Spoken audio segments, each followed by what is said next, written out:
읽습니다. 시작. 만군의 여호와가 말하노니 너희는 자기의 행위를 살필지니라. 너희는 산에 올라가서 나무를 가져다가 성전을 건축하라. 그리하면 내가 그것으로 말미암아 기뻐하고 또 영광을 얻으리라. 여호와가 말하였느니라. 너희가 많은 것을 바랐으나 도리어 적었고 너희가 그것을 집으로 가져갔으나 내가 불어 버렸느니라. 나 만군의 여호와가 말하노라. 이것이 무슨 까닭이냐? 내 집은 황폐하였으되 너희는 각각 자기의 집을 짓기 위하여 빨랐음이니라. 그러므로 너희로 말미암아 하늘은 이슬을 그쳤고 땅은 산물을 그쳤으며 내가 이 땅과 산과 곡물과 새 포도주와 기름과 땅의 모든 소산과 사람과 가축과 손으로 수고하는 모든 일에 한죄를 들게 하였느니라. 스알델의 아들 스룹바벨과 여호사닥의 아들 대제사장 여호수아와 남은 모든 백성이 그들의 하나님 여호와의 목소리와 선지자 학개의 말을 들었으니 이는 그들의 하나님 여호와께서 그를 보내셨습니다. 백성이 다 여호와를 경외하며 그때 여호와의 사자 학개가 여호와의 위임을 받아 백성에게 말하여 이르되 여호와가 말하노니 내가 너희와 함께하노라 하니라. 여호와께서 스알델의 아들 유다 청도 스룹바벨의 마음과 여호사닥의 아들 대제사장 여호수아의 마음과 남은 모든 백성의 마음을 감동시키시매 그들이 와서 만군의 여호와 그들의 하나님의 전 공사를 하였으니 그때는 다리오 왕 제2년 여섯째 달 24일이었더라. 아멘. 아멘. 주여 할렐루야. 아멘. 네. 이를 시작하시는 이도 하나님이시고 그를 지어 성취하시고 완성하시는 분도 우리 하나님이신 줄 믿습니다. 네. 오늘 학교에서 이제 두 번째 제가 말씀을 좀 이어갑니다. 지난주 벌써 3주 전 말씀이라 다 잊어버리셨죠? 네, 학교가 무슨 뜻이에요? 이름의 뜻이? 감사해요. 네, 그래야 제가 또 재탕을 할 수 있으니까 여러분들이 다 모든 걸 기억해 놓으면 힘들어 제가. 그러니까 그렇게 잊어주셔야 축제, 하나님의 축제 이런 뜻이라고 있었죠. 페스티벌. 여러분 그 학계 선지자를 통해서 하나님 우리가 주시는 이 귀한 음성을 우리 모두가 꼭 들을 수 있기를 다시 한번 주님의 이름으로 축복합니다. 예. 학계에서 오늘 7절부터 보면 말씀해 보시면 중요한 부분이 세 부분이 나와요. 이 부분을 같이 나눌 텐데 그 말씀을 나누자 우리 에스겔서를 좀 같이 봅시다. 에스겔. 여러분 에스겔 선지자 이름이 무슨 뜻이냐 하면 여호와께서 강하게 하신다. 하나님은 강하시다 이런 뜻이 에스겔이에요. 에스겔의 이름의 뜻이에요. 여러분 에스겔의 성경의 주제를 한마디로 이야기해라 그러면 하나님의 영광이에요. 하나님의 영광. 한번 따라해 보시죠. 하나님의 영광. 네, 하나님의 영광이에요. 그 하나님의 영광이 자기 백성과 영원토록 하나님 함께 하시고 나는 너희 하나님이 될 것이요 너희는 내 백성이 될 것이다. 하나님 맺으신 언약 가운데 그 백성들을 하나님 반드시 떠나지 않으려 하실 것이다. 이렇게 약속하시고 함께 하셨는데 물론 조건이 있었죠. 너희가 내 말을 정종하고 내 율례를 지켜 행하면 이라고 하는 그 하나님의 약속이 있었는데 이스라엘 백성들이 그 하나님의 약속의 말씀을 다 어떻게 해요? 잊어버리고 말아요.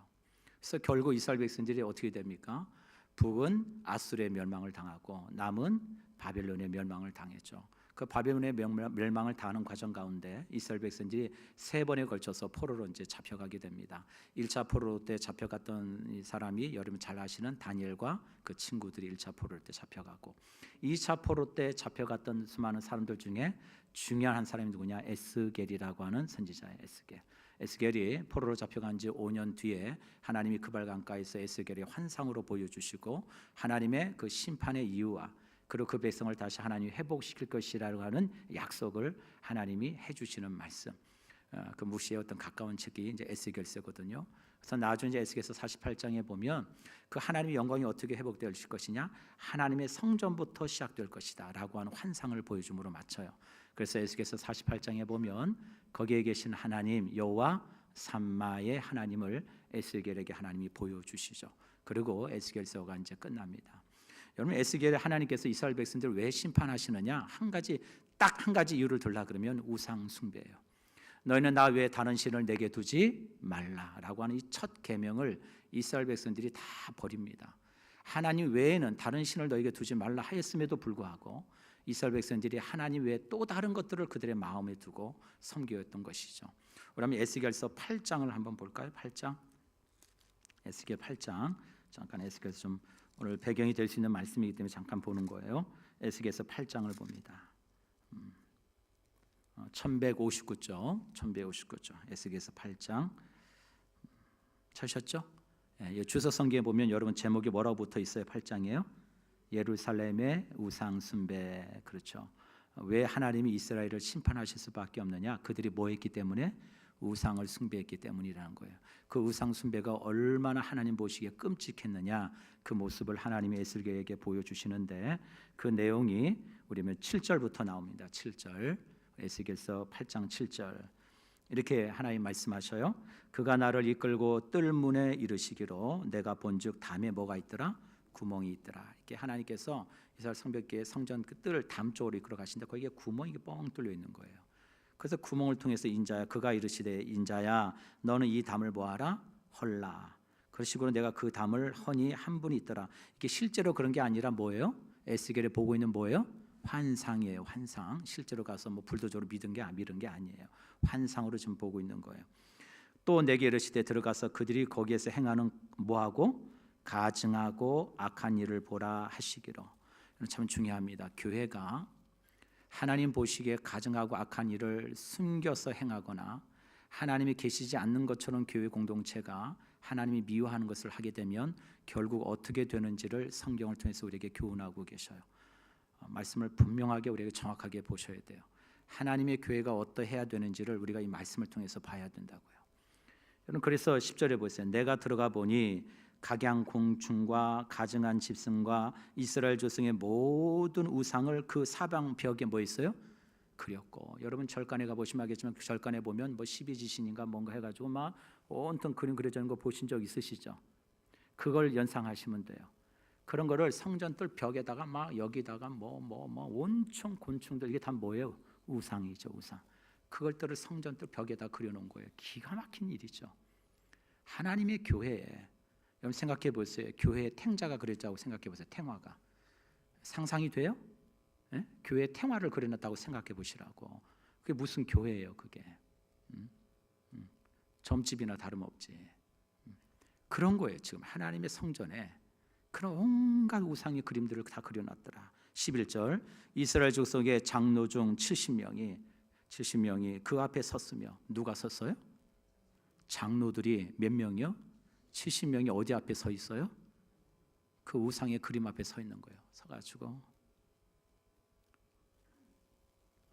그 중에 사반의 아들 야샤냐도 그 가운데 섰고 각기 손에 향로를 들었는데 향연의 구름같이 오르더라. 또 내게 이르시되 인자야 이스라엘 족속의 장로들이 각각 그 우상에 방한 어두운 가운데서 행하는 것을 내가 보았느냐. 그들이 이르기를 여호와께서 우리를 보지 아니하시며 여호와께서 이 땅을 버리셨다 하느니라. 그들이 뭐라고 얘기해요? 하나님께서 우리를 돌아보시지 않는다. 그리고 뭐예요? 하나님께서 우리를 버리셨다. 절대 그렇지 않아요. 우리 하나님은 절대로 자기 백성을 버리시는 하나님이 아니세요. 절대 그러신 분이 아니라고요. 내가 그렇게 느낄 뿐이지. 내 감정과 내 상태가 온전하지 못하니까 그 죄로 인해서 두렵고 떨리는 마음이 내 안에 그 죄성이 나를 누르니까 성령 안에서 자유함을 느끼지 못하니까 그 죄로 인해서 하나님 앞에 나가는 게 두려운 거죠. 그러니까 하나님이 멀리 계시는 것처럼 느끼는 거죠. 나와 아무 상관없는 하나님. 그렇지 않아요, 여러분. 우리 하나님은 불꽃 같은 눈으로 지금도 자기 백성을 보실 뿐만 아니라 자기 교회를 살피시는 하나님이 되시는 줄 믿습니다. 네. 그 하나님은 살아계시다고요. 그런데 이 장로들이 한다는 짓이 그 그림 앞에 서가지고 이 향의 불꽃 어디서 본 건 있어가지고 그 향란에 그 기름 연기 향연 오르게 해가지고 거기서 향을 펴놓고 우상들 앞에서 절하고 있는 그 모습을 누가 보고 있는 거예요? 에스겔이 보고 있는 거예요. 그런 줄 몰랐어요. 에스겔은 성전에서 그런 일이 벌어지는 줄 에스겔은 생각도 못했어요. 어떻게 하나님의 성전 안에서 그런 일이 일어날까? 그런데 하나님이 그걸 보여주시는 거예요. 기가 막힌 거죠. 하나님 정말 이렇습니까? 여러분 그 다음 또 보세요. 13절 또 내게 이르시되 너는 다시 그들이 행하는 바 다른 큰 가증한 일을 보리라. 에스겔아, 그거는 약과다. 그거는 이제 시작에 불과하고 좀 더 센 거 보여줄게. 이런 얘기예요. 그래서 그가 또 나를 데리고 여호와의 전으로 들어가는 북문에 이르시기로 보니 거기에 여인들이 앉아 누구요? 담무스 아몬의 신의 담무스. 정말 여인들이 앉아가지고 그 담무스 신의 앞에 앉아가지고 뭐 하고 있어요? 애곡하고 있어요. 그가 또 내게 이르시되 인자야 내가 그것을 보았느냐 너는 또 이보다 더욱 큰 가증한 일을 보리라 하시더라. 우리 같이 한번 16절부터 읽습니다. 시작. 그가 또 나를 데리고 여호와의 성전 안뜰에 들어가시니라. 보라 여호와의 성전문 곧 현관과 제단 사이에서 25명의 여호와의 성전을 든지고 낯을 동쪽으로 향하여 동쪽 태양에게 예배하더라. 또 내게 이르시되 인자야 내가 보았느냐 유다 족속이 여기에서 행한 가증한 일을 적다 하겠느냐. 그들이 그 땅을 폭행으로 채우고 또다시 내 노여움으로 일으키며 심지어 나뭇가지를 그 코에 두었느니라. 그러므로 나도 분노로 갚아 불쌍히 여기지 아니하며 긍휼을 베풀지도 아니하리니 그들이 큰 소리로 내 귀에 부르짖을지라도 내가 듣지 아니하리라. 아멘. 여러분 교회는 거룩한 곳이에요. 여러분 교회를 더럽히는 건 누가 더럽힐까요? 하나님이 더럽힐까요? 하나님이 자신의 이름에 두고자 하신 교회를 스스로가 교회를 더럽히실까요? 누가 더럽힐까요? 그 교회를. 여러분 그러고도 하나님 앞에 기도하고 간구하면 하나님이 들어주시겠거니 이렇게 생각합니까? 절대 그렇지 않아요, 여러분. 오늘 또 시간이 없으니까 좀 넘어갑시다. 내가 좀 다음에 또 에스겔서 강의할 때 같이 나누고 22장 봅시다. 22장 왜 하나님이 심판하신 구체적인 죄를 이제 하나씩 말씀하셔. 22장 에스겔 22장에 보면 그들의 구체적인 죄악들을 하나님이 읽어 쫙 이렇게 언급해 주세요. 무슨 죄인지 내가 얘기할 테니까 너 잘 받아 적어라. 하나님께서 쭉 얘기하시는 내용이 나오는데 뭐 앞에는 시간 없으니까 넘어가고 23절부터 봅시다. 23절부터 보면 이제 하나씩 하나님 말씀하시는데 여호와의 말씀이 내게 임하여 이르시되 인자야 너는 그에게 이르기를 너는 정결함을 얻지 못한 땅이요 진노의 날에 비를 얻지 못한 땅이로다 하라. 25절에 그 가운데서 누가요? 선지자들의 죄가 어떠한지를 하나님이 지금 말씀하셔요. 내가 보낸 선지자들이 그들이 지금 못하고 있는지를 내가 얘기해 줄게. 그래서 쭉 얘기하죠. 뭐라고 나와요? 꼭 그들의 반역함이 우는 사자가 음식을 움킨같이 같도다.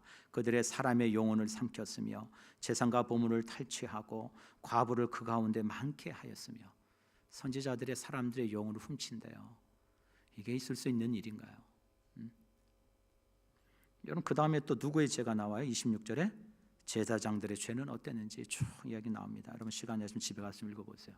제사장들이 도대체 어떤 죄들을 범했는지. 그 다음에 27절 보세요. 또 누구의 죄가 나와요? 고관들의 죄가 어떠한지. 그 다음에 28절에 또요 선지자들의 또 추가된 죄들. 그 다음에 29절에 보면 29절 한번 읽어봅시다. 시작.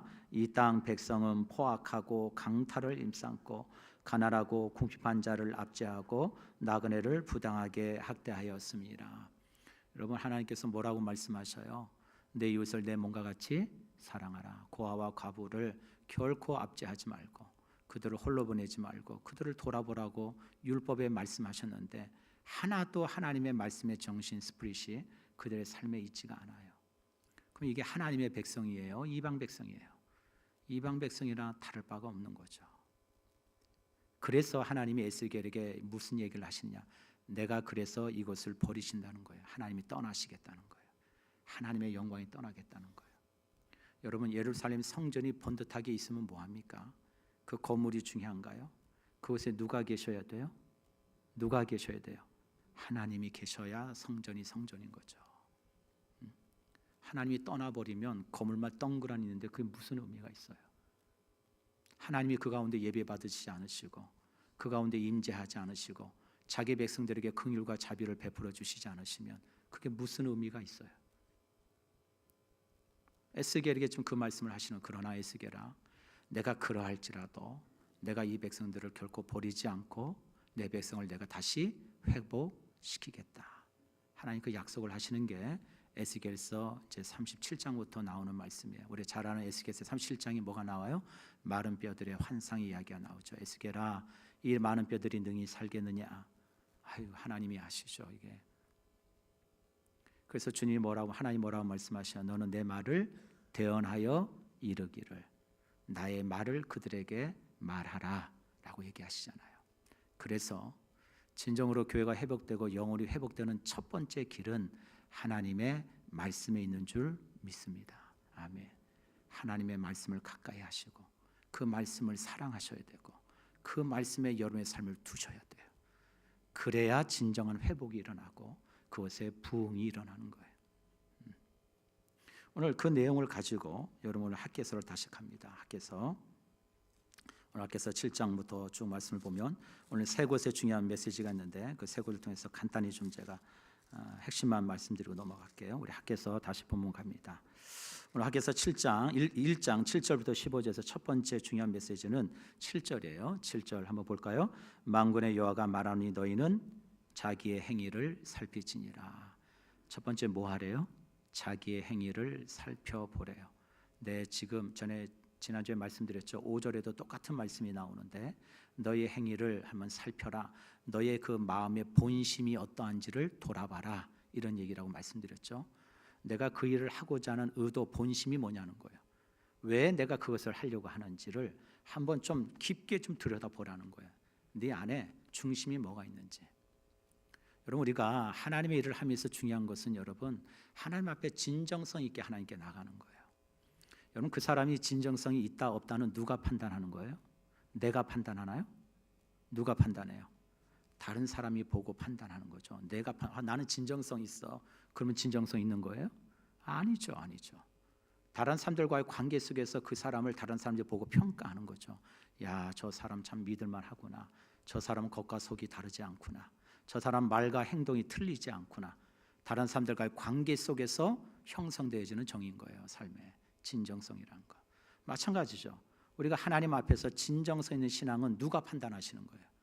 누가요? 하나님의 말씀이 내 삶을 정의하는 거라고요. 그 말씀 앞에 섰을 때 내가 정말 하나님 앞에 진정성 있는 사람인지 진짜 믿음 있는 사람인지는 말씀 앞에 서야 하는 거죠. 말씀 앞에 서지 않고 어떻게 판단합니까? 사람들이 그 사람 좋네 그러면 좋은 거예요? 그 사람 믿음 있네 그럼 믿음 있는 겁니까? 아니죠. 오늘 우리가 이 학개서 본문을 가지고 좀 여러분께 드리고 싶은 메시지는 첫 번째, 우리가 정말 진정으로 부흥을 꿈꾸시나요? 우리가 진정으로 정말 하나님의 영광을 보기 원하십니까? 다음 첫 번째 우리가 해야 될 우리의 삶의 첫 번째 모습은 내 스스로를, 내 행위를 살피는 게 먼저예요. 내가 지금 어떻게 살아왔는지. 여러분 그러면서 무슨 말씀을 하셔요? 볼까요? 우리 9절 볼까요? 너희가 많은 것을 팔았으나 도리어 적었고 너희가 그것을 집으로 가져갔으나 내가 불어버렸느니라. 나 만군의 여호와가 말하노라. 이것이 무슨 까닭이냐? 내 집은 황폐하였으되 너희는 각각 자기의 집을 짓기 위하여 빨랐음이니라. 여러분 이스라엘 백성들이 포로 귀환에서 돌아옵니다. 고레스 왕이 칙령에 의해서 이제 돌아오죠. 돌아와가지고 너무 기쁜 마음에 이제 성전을 지으려고 합니다. 그런데 얼마 만에요? 2년, 약 3년 만에 그냥 그만둬 버리고 말아요. 방해하는 것도 많고, 그리고 사는 것도 너무 힘들고, 야 지금 이게 성전 짓는 게 급하냐? 지금 내 살 집도 없다 지금. 내 살 집부터 먼저 줘야 될 거 아니야. 여기서 또 다시 자식들을 일구고 가정을 일구고 살려면 뭔가 삶의 터전이 있어야지. 이것부터 좀 해야지. 그러고 나서 사람들이 성전 건전 일에 많은 제약과 요소들이 있으니까 그냥 포기해버리고 아직은 때가 아니야. 그럴 때가 아니야. 지금은 나부터 먼저 나부죠. 사람들이 온통 그런 마음을 가지고 하나님의 성전을 짓는 일에는 관심이 없고. 왜요? 이스라엘 백성들은 예배 공동체로 하나님 부르셨는데 그 예배를 회복하는 일을 버려요. 무슨 얘기예요? 하나님께 우선순위를 두지 않았다는 거예요. 그래서 여러분 그들이 자기 사는 일에 바쁘게 삽니다. 그렇게 해서 무려 18년이라는 시간이 흘러요. 여러분 18년이라는 시간이 짧아요? 길어요? 길죠. 이미 사고나 행동이나 모든 것이 다 굳어져 버렸어요. 익숙해져 버렸어요. 이제는 그냥 내 평범한 보통의 일상의 삶이 되어버렸어요. 성전 짓는 거 그런 거는 아예 이제 기억 속에도 있지 않아요. 그런데 하나님 말씀하시죠. 뭐라고 얘기해요? 너희가 많은 것을 팔았으나 도리어 적었고 너희가 그것을 집으로 가져갔으나 내가 불어버렸느니라. 그래 한번 내가 너희들을 물어보자. 너희들 과거 18년의 삶을 한번 돌아봐. 너희들 많은 것을 원했지. 그래 너희들 손에 뭔가 잡히는 게 있었니? 너희들 그렇게 복을 좋아했지. 너희들 손에 복이라고 할 만한 것들이 네 삶에 있었니? 한번 돌아봐. 뭐가 잡히니? 없지? 왠지 알아? 하나님이 어떻게 하셨대요? 그 복도 하나님이 주셔야 되는 거예요. 아무리 내가 가지려고 한데서 갖는 게 아니에요.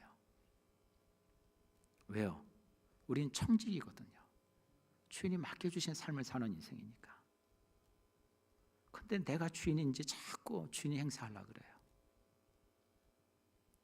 여러분, 그러고 봤더니 뭐라 그래? 또 10절 11절 보세요.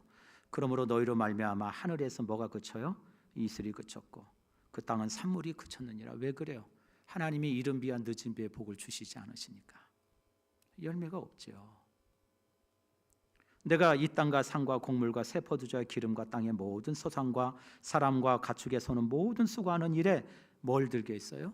한재가 들었대. 한재.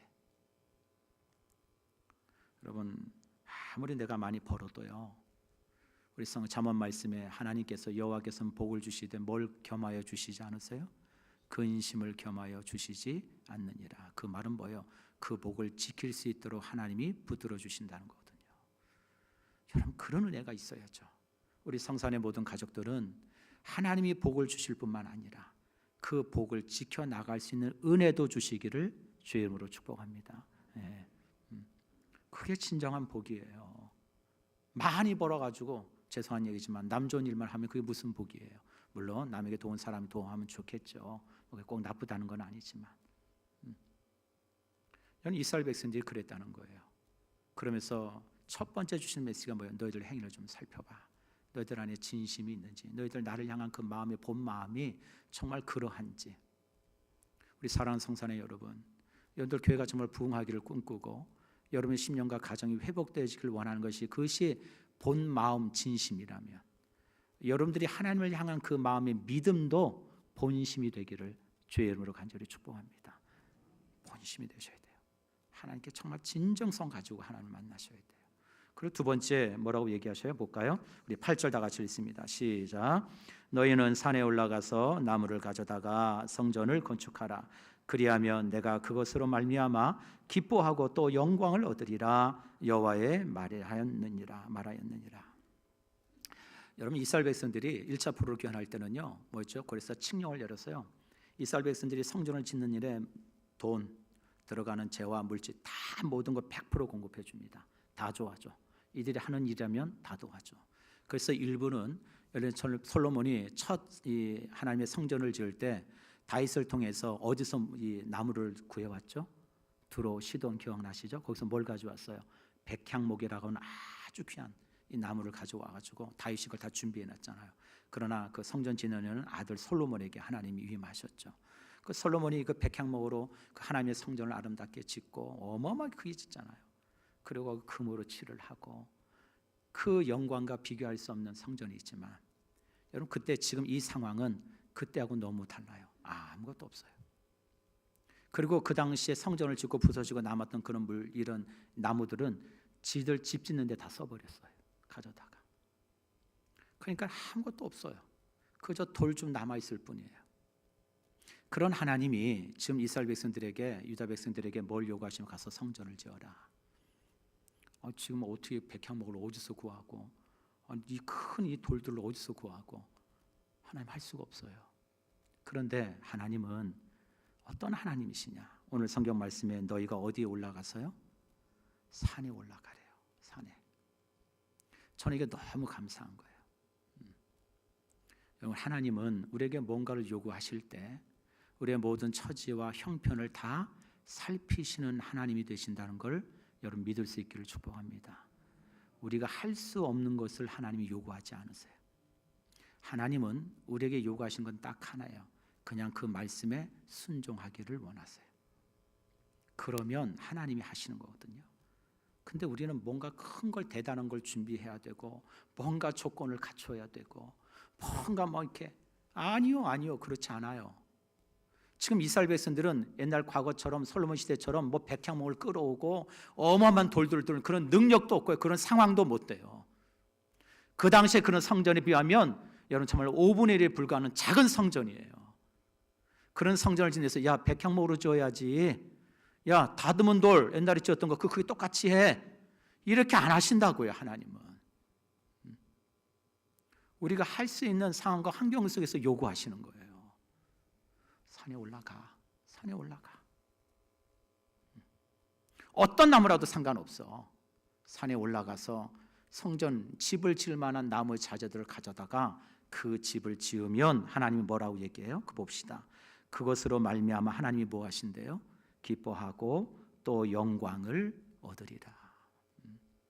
이게 우리 하나님이시거든요. 우리 성산의 가족 여러분, 우리가 참 이걸 기억했으면 좋겠어요.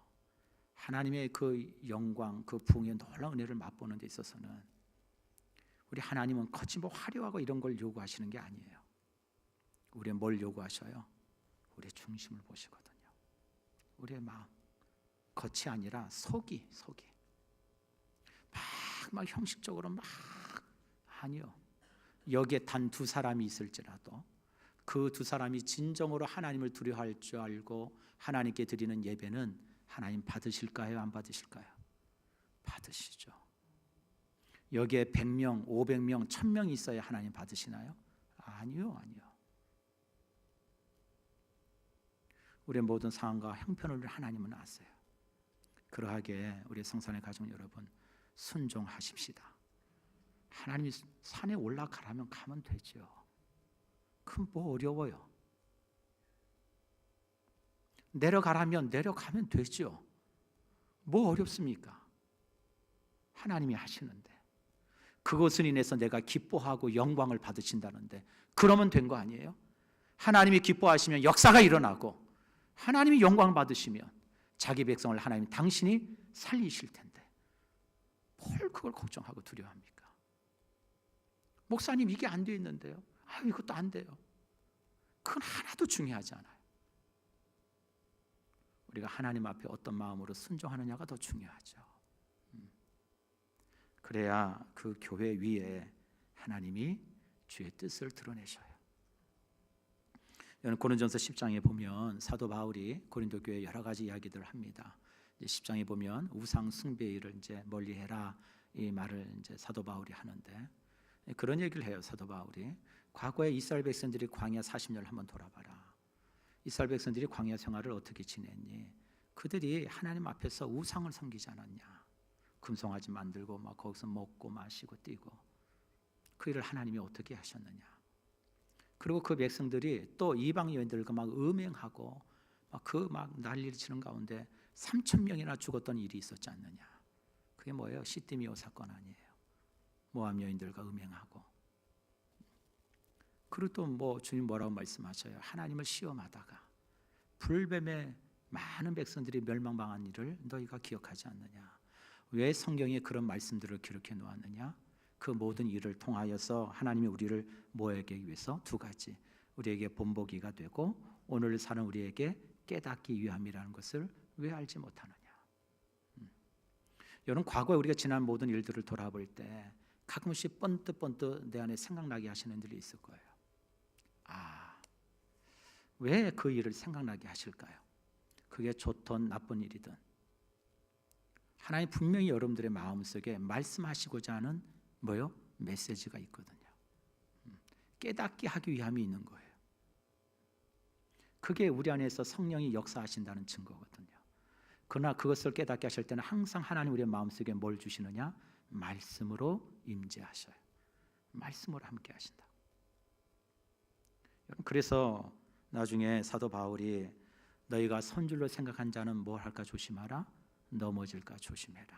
항상 말씀 앞에서 교만하지 말고, 나도 언제든지 저들과 함께 우상을 숭배할 수 있고, 나도 언제든지 저들과 똑같이 음행할 수 있고, 나도 언젠가 저들과 똑같이 뭐 할 수 있어요? 하나님을 시험할 수 있는 자리에 갈 수 있기에 항상 하나님의 말씀 앞에서 뭐 하라는 거예요?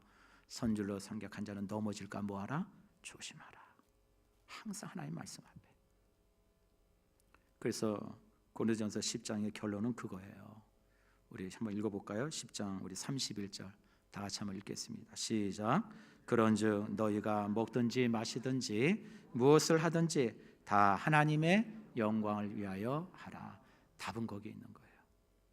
우리가 무엇을 하든지 먹든지 마시든지 다 누구를 위해서요?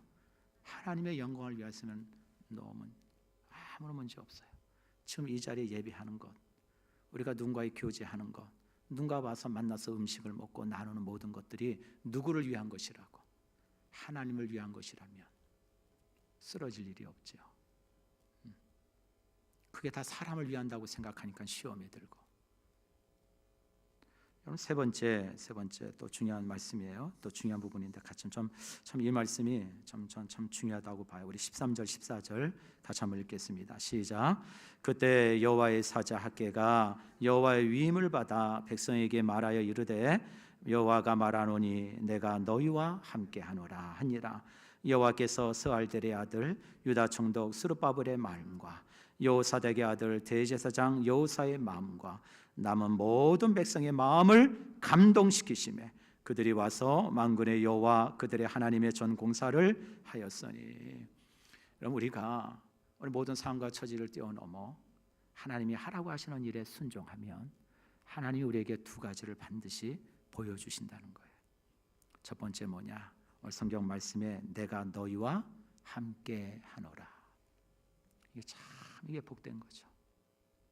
우리 사랑하는 성도 여러분, 우리 성산의 모든 행하는 일은 하나님이 함께 하시는 복된 일이 되기를 주의 이름으로 간절히 축복합니다. 우리만 가서는 소용이 없어요. 우리만 아무리 열심히 뛰어가 본들 그건 별 의미 없어요. 누가 함께 하셔야 돼요? 하나님이 같이 가셔야죠. 좀 느리면 어때요? 하나님이 함께 하시면 되는 거지. 무조건 빨리 가면 뭐합니까? 거기 하나님이 계시지 않으면 아무런 의미 없어요. 하나님이 함께 하시겠대요. 저는 이 말씀이 너무 감사해요. 하나님이 함께 하신다는 게. 정말 새벽에 이렇게 기도할 때마다 가끔씩 하나님 그런 마음을 주실 때가 있어요. 아들아, 내가 한다. 우리 있는 성산의 모든 분들이 지금 과거 20년, 30년, 40년 저희 성산교회를 섬겨오신 분들인데 여러분 그 인생을 반추해 보실 때 하나님의 은혜의 손이 함께 하시는 인생 아닙니까? 그렇게 고백하시잖아요. 그러면 여러분들이 함께 하신 그 하나님의 여정이 나만 그렇게 살고 그치면 안 되잖아요. 그게 누구에게 가야 되겠어요? 우리 자녀들에게 흘러가야죠. 그게 진정한 복이에요. 우리 자녀들에게. 여러분 그래서 참 너무 감사해요. 하나님이 내가 함께 할게, 내가 갈게. 여러분 모세가 창세기 33장, 출애굽기 33장, 34장에 하나님 그러잖아요. 금송아지 사건 이후에 하나님 진노하셔서 막 다 없애버리고 너를 통해서 새로운 민족 이루겠다 그러니까 모세가 엎드려서 하나님 그러지 마십시오. 그 생명책의 제 이름을 나중에 지워주십시오. 차라리 막 그러면서 하나님께 기도하잖아요. 그래서 그래 하나님이 돌이키셔서 그래 내가 넌 진도하지 않을게. 알았어. 그래 그럼 가라. 그래 가. 근데 하나님 뭐래요? 내가 천사를 보낼 테니까 가. 근데 하나님은 같이 가겠다는 얘기를 안 해요. 그러니까 모세가 또 엎드리잖아요. 하나님 그게 말이 됩니까? 하나님이 가셔야죠. 하나님이 안 가면 저도 안 갑니다. 저는 우리가 이거는 그런 배짱이 좀 있어야 되지 않을까요? 우리가 주의를 하면서 하나님의 교회를 하면서 하나님이 하시지 않으면 저도 안 합니다. 저 못합니다. 이런 배짱이 좀 있어야죠. 매일 그 정도 수준에 내가 보는 그 수준에서만 늘 머물러 있고 사소한 것에 좀 불편해하고 정작 중요한 건 놓쳐버리고 그리고 20년 30년 지나면 무슨 의미가 있어요? 하나님이 가시지 않으면 안 됩니다.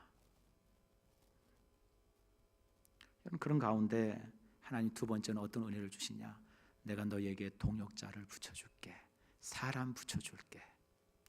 정말 오늘 말씀 보세요. 14절에 여호와께서 스왈델의 아들 유다 총독 스룹바벨의 마음과 여호사닥의 아들의 제사장 여호사의 마음과 남은 모든 백성들의 마음을 뭐 하셨대요? 그럼요. 힘으로도 되지 않고 능으로도 되지 아니하고 오직 나의 신으로 되느니라. 여러분 16년 18년 동안 굳어진 그 마음이 어떻게 하루아침에 바뀌겠어요? 여러분 그렇게 안 느껴지세요? 그렇게 딱딱하게 굳어진 그 마음들이, 죄송한 말씀이지만 목사 하나 바뀌었다고, 담임 목사 바뀌었다고 하루아침에 확 바뀝니까? 그게 안 바뀌어요. 여러분 스스로 한번 돌아보세요. 그게 쉽게 바뀝니까? 그런데 그 마음이 바뀔 수가 있어요. 누가 휘 저어 놓으시면, 성령님이 휘 저어 놓으시면 바뀌는 거예요. 뒤집어져요. 내가 사람 붙여줄게. 두려워하지 마. 리더십을 세워줄게. 두려워하지 마. 함께 할 수 있는 사람을 내가 붙여줄게. 두려워하지 마. 그래야 교회가 부흥하는 거예요. 그저 생각만으로 앉아서 되는 게 아니라고요, 여러분.